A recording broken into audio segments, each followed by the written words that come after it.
प्रकाश मिश्र साधारण संपादक ओडिशा प्रदेश Congress committee.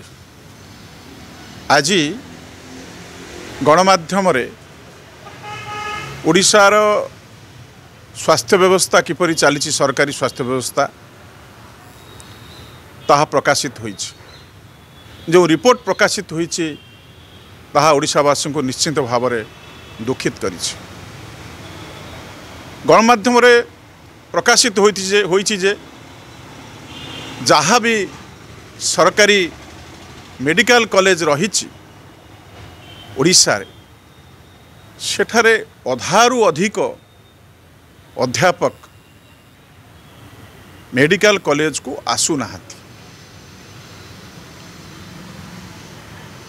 सर्वनिम्न national medical commission निर्देश अनुजाई जड़े अध्यापक सर्वनिम्न तांकर उपस्थान 75% रहिबा कथा ताहा एठार संभव होई पारु नाही। सीनियर रेसिडेंट एवं अन्य मानकर सर्वनिम्न उपस्थान 90% रहिबा कथा ताहा होई पारि नाही। अधारू अधिक डाक्तर एठी नाहंती सरकारी हॉस्पिटल रे सरकारी मेडिकल कॉलेज रे हॉस्पिटल सब चली केमिति। ओडिशार शिक्षा व्यवस्था स्वास्थ्य व्यवस्था को नहीं नवीन सरकार अनेक समय डिंडिम पिटुचंती। चारिआडे विजु स्वास्थ्य कल्याण योजनार बैनर मारी देइचंती, राज्य सारा कोटी कोटी टंका अर्थ व्यय करी मारी देइचंती।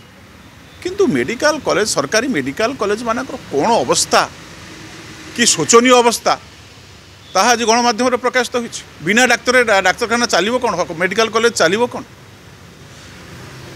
निकटरे ओडिशा सरकार हाईकोर्ट रे एफिडेविट करथिले। हाईकोर्ट पचारिथिले जे केते डाक्तर पदवी तुमर खाली पड़िछि।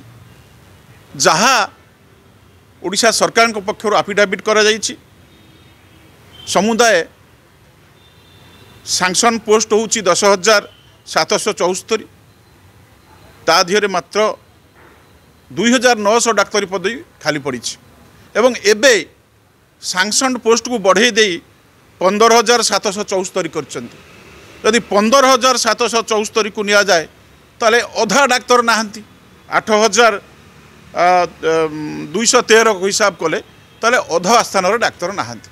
तेणु बिना डाक्तरखाना नवीन सरकार सरकारी चिकित्सा स्वास्थ्य व्यवस्था चली।